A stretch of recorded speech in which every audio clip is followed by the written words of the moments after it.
Le traitement des cancers a connu 5 étapes. La première étape est très ancienne, plusieurs milliers d'années, c'est la chirurgie. Certains médecins traitent déjà le cancer sous Hippocrate et ils leur déconseillent de le faire en disant si vous essayez de traiter un cancer, vous diminuez la survie des malades qui en sont atteints. La deuxième étape, ce sont les agents physiques, les rayons. Dès 1902, après la découverte de Becquerel, les rayons, on les utilise dans le cadre d'un traitement anticancéreux. Et avec la découverte du radium par les Curie, ce sera la curithérapie très utilisée pour le cancer du col de l'utérus et pour d'autres types de cancers. Et puis en 1947, apparaît une troisième ligne de traitement, tout à fait aléatoire, à l'occasion d'un accident dramatique, qui met en cause l'explosion d'un navire en 1943 dans le port de Bari, en Italie, d'un navire, un Liberty Ship américain, qui livre des obus d'hypérite aux Anglais. Les conséquences sont dévastatrices et ça amène à voir l'effondrement des globules blancs, à imaginer que ce pourrait être utilisé contre de leucémie où il y a beaucoup de globules blancs, et 2 chercheurs américains, dès 1947, en tiré le premier médicament dérivé de la moutarde à l'azote, dérivé de l'hypérite. Ça sera le chlorambucil, qui est encore utilisé pour la leucémie lymphoïde chronique, qui est donc la grande période des chimiothérapies. Et puis vous vous rappelez qu'en 1976, notre ami Dominique Stellin notamment, il est en postdoc, décrivent pour la première fois les gènes cellulaires présents dans chacun d'entre nous, dont la modification peut entraîner le cancer, ce qu'on appelle les oncogènes. On espère pendant très longtemps que connaître ces oncogènes permettra de proposer un nouveau type de cancer. Ça arrive enfin, et ça arrive dès le début des années 2000, et ça sera le Glivec, l'imatinib, contre une forme de leucémie, la leucémie myéloïde chronique. C'est prodigieux. Moi, l'hématologiste, quand je recevais un malade atteint de leucémie myéloïde chronique, je savais elle n'avait pas plus de 5 ans à vivre.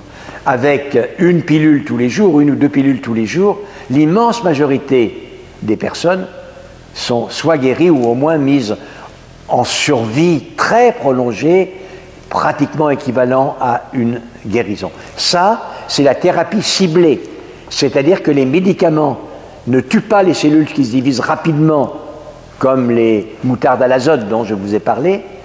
Ils s'opposent au mécanisme déréglé du fait des mutations cancérigènes et ils sont beaucoup plus physiopathologiques.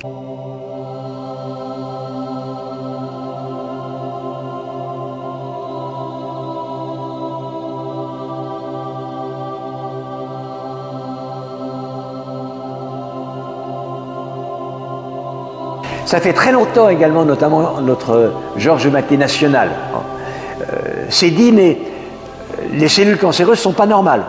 Et puisqu'elles ne sont pas normales, le système immunitaire qui détruit l'étranger, qui rejette les tissus, les cellules étrangères, les microbes étrangers, les virus étrangers, devrait arriver à éliminer les cellules cancéreuses.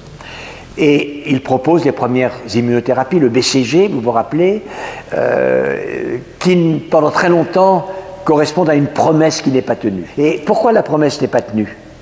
Dans la première partie de notre entretien, je vous l'ai dit, c'est qu'on est ici dans un jeu de sélection naturelle conjointe, c'est-à-dire que contre la cellule cancéreuse, on propose de nouvelles armes et la cellule cancéreuse se défend de mieux en mieux contre les nouvelles armes parce que simplement il y a une diversité génétique et que les formes résistantes sont sélectionnées.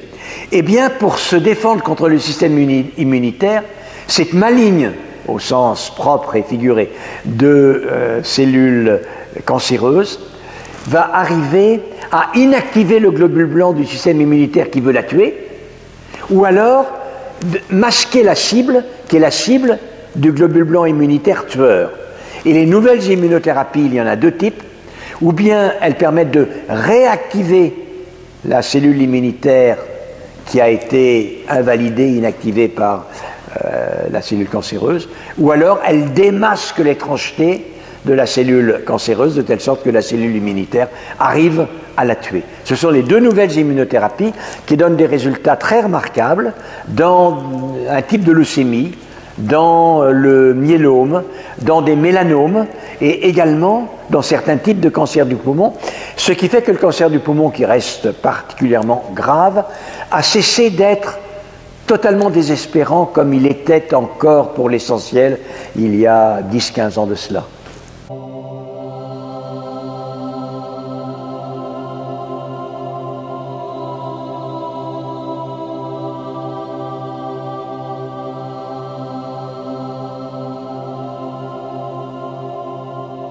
Le microbiote intestinal est une grande vedette aujourd'hui. Quand on parle du génome humain, si l'on veut être complet, il faut considérer que le génome des cellules humaines ne représente qu'une toute petite fraction des génomes qui font une humanité, qui font un être vivant. Il faudrait y ajouter l'énorme diversité des génomes des microbes qui peuplent notre organisme et notamment qui abondent dans nos intestins, pas uniquement, mais dans nos intestins. On sait que le métabolisme propre de ces cellules, les substances que ces cellules libèrent, interviennent dans de nombreux phénomènes. Ils interviennent dans l'obésité, sans doute dans d'autres maladies également. On sait aujourd'hui qu'il existe des relations entre obésité et cancer. Et donc il est raisonnable de penser qu'il pourrait exister des relations entre obésité, microbiote et cancer. En quelque sorte, un ménage à trois, une partie à trois.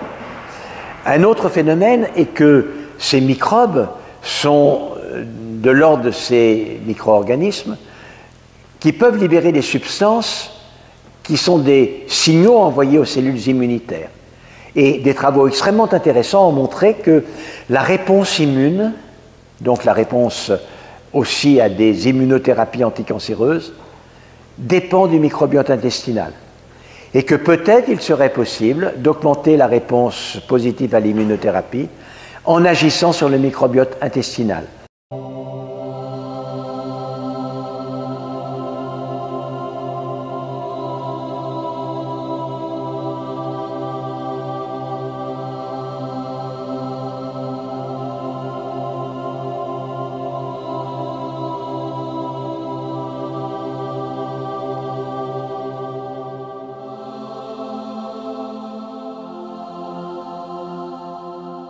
Les cancers sont certes des maladies, tout un ensemble de maladies avec un mécanisme commun, c'est-à-dire l'acquisition par des cellules de propriétés qui leur donnent un avantage sur les cellules envoisinantes et qui les amènent à les coloniser, ensuite à s'étendre et à envahir les organes. C'est ça les cancers. Mais les mécanismes qui peuvent conduire à cela, les types de cellules qui sont cancérisées sont extraordinairement nombreux. Ces mécanismes qui créent un avantage de prolifération et de diffusion, d'invasivité, sont d'une très grande diversité.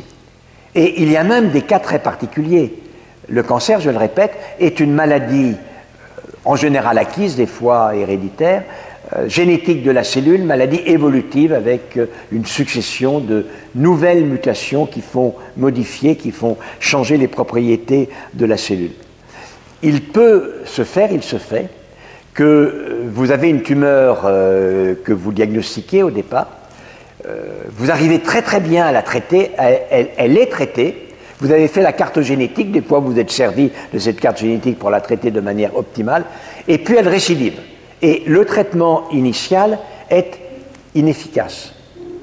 Alors il y a quelques cas privilégiés dans lesquels une nouvelle carte d'identité des tumeurs a permis de montrer que les mécanismes qui avaient permis à la tumeur de récidiver, de s'étendre, à la maladie de s'aggraver, était l'activation de voies de signalisation, de transmission du signal, contre lesquelles on a des thérapies ciblées, contre lesquelles on a des armes. Et alors, d'offrir une possibilité d'un traitement totalement différent du premier, qui aurait été totalement inefficace au temps zéro, mais qui est efficace sur cette forme de récidive. La complexité du cancer est très bien illustrée par ces cas particuliers.